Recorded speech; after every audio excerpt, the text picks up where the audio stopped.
مسیح خدا میں آپ کو سلام۔ آج ہم دیکھیں گے خدا کے زندہ کلام مقدس میں سے شریعت اور فضل کو ملانے کا خطرہ۔ شریعت اور فضل کو ملانے میں کیا خطرہ ہے؟ آج ہم آپ سے خدا کے زندہ کلام میں سے بات کرتے ہیں۔ یعقوب کا عام خط ہے، اس کا 2 باب ہے اور اس کی 10 اور 11 آیت لکھتا ہے، کیونکہ جس نے ساری شریعت پر عمل کیا اور ایک ہی بات میں خطا کی، وہ سب باتوں میں قصوروار ٹھہرا۔ جس شخص نے شریعت پر عمل کیا ہے اور وہ سب باتوں میں قصوروار ٹھہرا، اس لیے کہ جس نے یہ فرمایا کہ زنا نہ کر۔ پوری شریعت پر جب ہم عمل کرتے ہیں تو پوری شریعت پر عمل کر کے پھر بھی ہم زنا سے باز نہیں آتے۔ اسی نے یہ بھی فرمایا کہ خون نہ کر، بس اگر تو نے زنا تو نہ کیا مگر خون کیا تو بھی تو شریعت کا عد دل کرنے والا ٹھہرا۔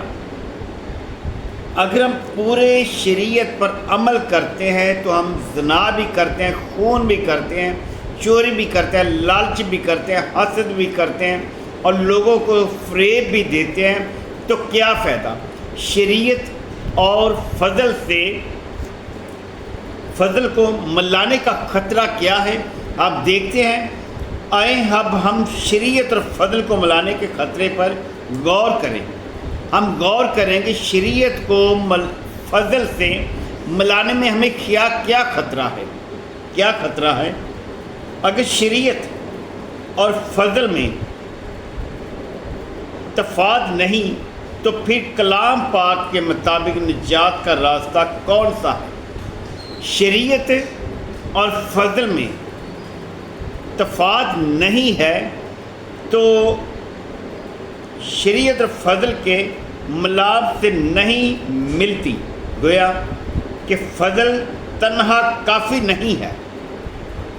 فضل جو ہے تنہا کافی نہیں ہے، یا اس میں تقص پایا جاتا ہے۔ نئے عہد نامہ میں ہمیں بڑی صفائی سے بتایا گیا ہے۔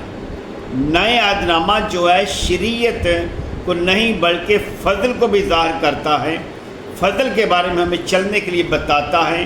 تو کیا بتاتا ہے قرآن کا کلام؟ ہمیں بڑی صفائی سے بتایا گیا ہے کہ ہمیں صرف فضل ہی سے نجات ملتی ہے۔ اگر ہم شریعت پوری پر عمل کرتے ہیں تو گناہ کرتے ہیں، زنا کرتے ہیں، چوری کرتے ہیں، خون کرتے ہیں، تو ہماری آزادی نہیں، ہمیں نجات نہیں مل سکتی۔ نجات صرف فضل کے وسیلہ سے ہی ہے، یعنی صرف مسیح کے وسیلہ سے، اور صرف ایمان سے۔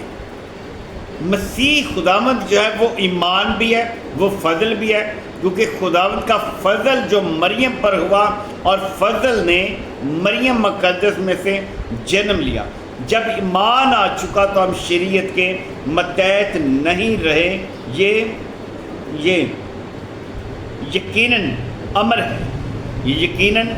امر ہے کہ جب ایمان آ چکا تو ہم شریعت کے متحد نہیں رہے، کیونکہ یہ یقیناً امر ہے۔ ہم امر ہو سکتے ہیں کہ کوئی بھی اخلاقی شریعت سے نہیں بچ سکتا۔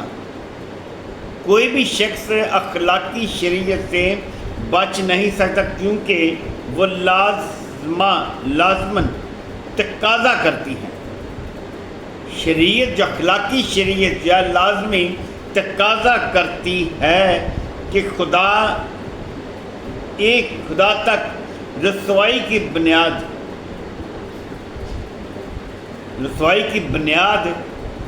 کاملیت ہے۔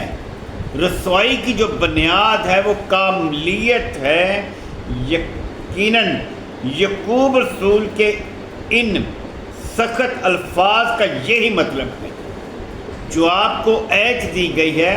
یعقوب کے سخت الفاظوں کا یہی مطلب ہے۔ اگر ہم شریعت پر عمل کرتے ہیں تو ہمیں زنا کرنے کی ضرورت نہیں ہے، گناہ کرنے کی ضرورت نہیں ہے، خون کرنے کی ضرورت نہیں ہے۔ اگر خون اور حسد کرتے ہیں تو ہم نجات نہیں پا سکتے۔ یعقوب کے یہ سخت الفاظ ہیں، سزا سے معافی نہیں ملے گی۔ آپ یعقوب کا خط پڑھ کر دیکھ سکتے ہیں، 2 باب کی 10 اور 11 آیت میں لکھا ہوا ہے یہ بات، جس نے الفاظ کا یہی مطلب ہے کہ جس نے ساری شریعت پر عمل کیا اور ایک ہی بات میں خطا کی، وہ خطا کیا ہے؟ زنا کاری، چوری، خون، وہ سب باتوں میں قصوروار ٹھہرا۔ اور یعقوب 2 باب کی 10 آیت آپ پڑھ کر دیکھیں تو خدا آپ کی زندگی میں شریعت اور فضل کو ملانے کا خطرہ بتائے گا۔ شریعت اور فضل میں کیا فرق ہے؟ خدا آپ کو برکت دے، آمین۔